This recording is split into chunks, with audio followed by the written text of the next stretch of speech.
long meeting schedule. We can work out a lot of our questions and our doubts and our tremendous assets together. So we look forward to it. Yeah, I do. I think he can have a big influence on Putin. I think he can have a big influence on a lot of people. Look, he's a respected man. He's a very strong leader of a very big country. Yeah, I think he can have a big influence. And we will certainly be talking about Russia, Ukraine, by China, by every other country. And all we're doing is using them to negotiate fair deals. U.S. President Donald Trump on Wednesday, October 22nd, said he expects to reach a trade deal with Chinese President Xi Jinping during their upcoming meeting in South Korea. Speaking to reporters alongside NATO Secretary General Mark Rutte, Trump said he plans to raise concerns about China's purchases of Russian oil. "I think we'll make a deal," Trump added, also expressing hope for an agreement to restart China's purchases of U.S. soybeans. Trump further noted that a deal could be possible on nuclear arms, pointing out that Russian President Vladimir Putin had suggested a potential de-escalation, with China potentially included in the discussions. I'm going to be making a big trip next week. Some of you are going with us. We'll be going to Malaysia, South Korea, and Japan. In South Korea, I'll be meeting with President Xi of China. We'll have a pretty long meeting scheduled. We can work out a lot of our questions and our doubts and our tremendous assets together. So we look forward to that. I think something will work out. We have a very good relationship, but that'll be a big one. We canceled the meeting with President Putin.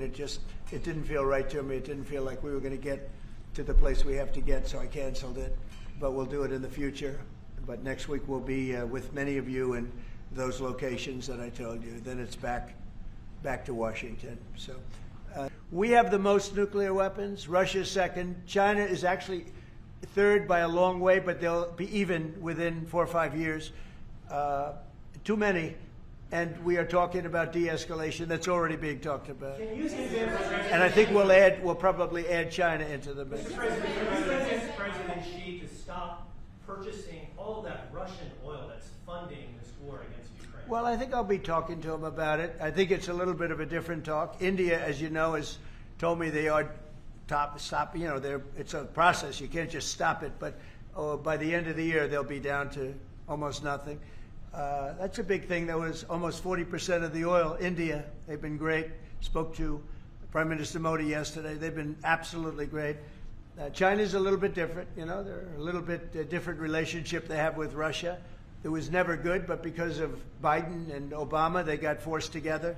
They should never have been forced together, but they're a little bit forced. But they're by nature, they can't be friendly. They can't be friendly. By nature, I hope they are friendly, frankly, but they can't be. You should not have forced Russia and China together. And Biden did that, and Obama did that. They forced them together because of energy, because of oil.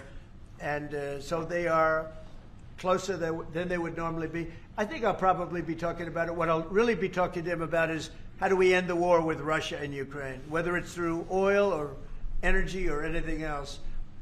And I think he's going to be very receptive. He would now like to, I'm not sure that he did at the beginning, he would now like to see that war end. Do you think Xi plays an important role, Mr. President? Do you think Xi plays an important role in terms of inserting himself and convincing Putin, who he speaks to regularly, to stop the war? Yeah, I do. I think he can have a big influence on Putin. I think he can have a big influence on a lot of people. Look, he's a respected man.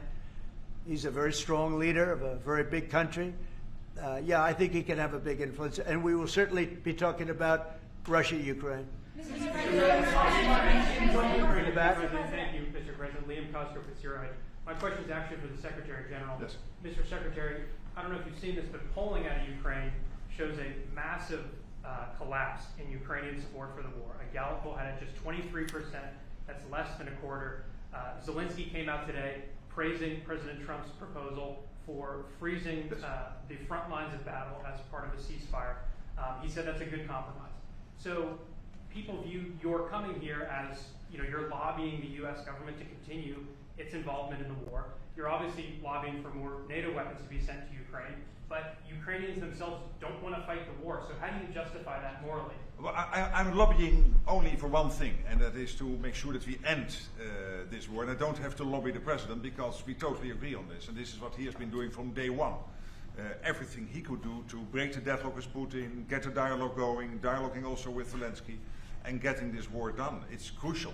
And the fact that the US is now supplying weapons into Ukraine, paid for by allies, is extremely important. And that's now happening since 2-3 months. About 2 billion moving into Ukraine. The war hasn't wound down. Why do you think that'll wind it down now? What do you mean? You think more weapons will wind down the war? No, I mean, there's more to be done. So what you need, what the president said this weekend, stop where you are, so basically do a ceasefire and then have all your discussions about territory and whatever. But first, stop the war. This is what you said on Friday and on Sunday. It's a war. I mean, your question's really a fair one. It's a war that should have never started. And you know how I feel about it. But it's a war ended. that should have never started.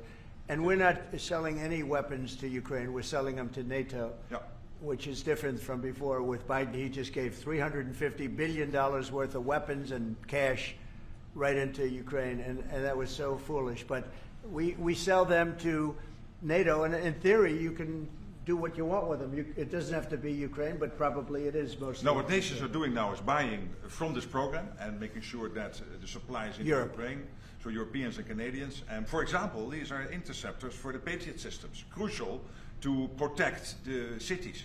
Today, again, a Russian attack has killed children, at least seriously wounded children in kindergarten in Ukraine. So we need to make sure that the air defense systems are in place, and we need the US systems to do that, and the Europeans are paying for that. And this is exactly the type of actions we needed, and the president is doing that and trying everything to get this war to an end, starting with the ceasefire. Want to fight, that's okay. India and Pakistan, if you want to fight, that's okay, but you're going to pay tariffs, and they're going to be very substantial.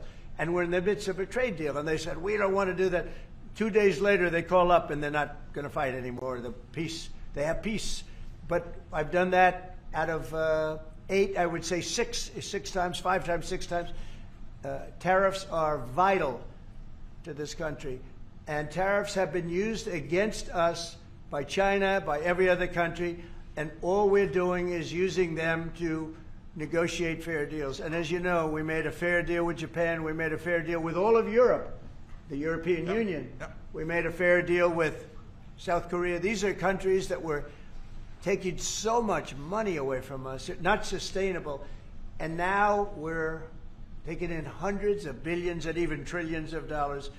If this country is not allowed to have tariffs, if this country is not allowed to have the President of the United States negotiate on behalf of it with tariffs, we are put in a position where we're going to be a third world country. We can't let that happen. I think it's the most important case that we're going to have for many, many years to come. One of the most important cases we've ever had. With tariffs, we're a rich, secure country.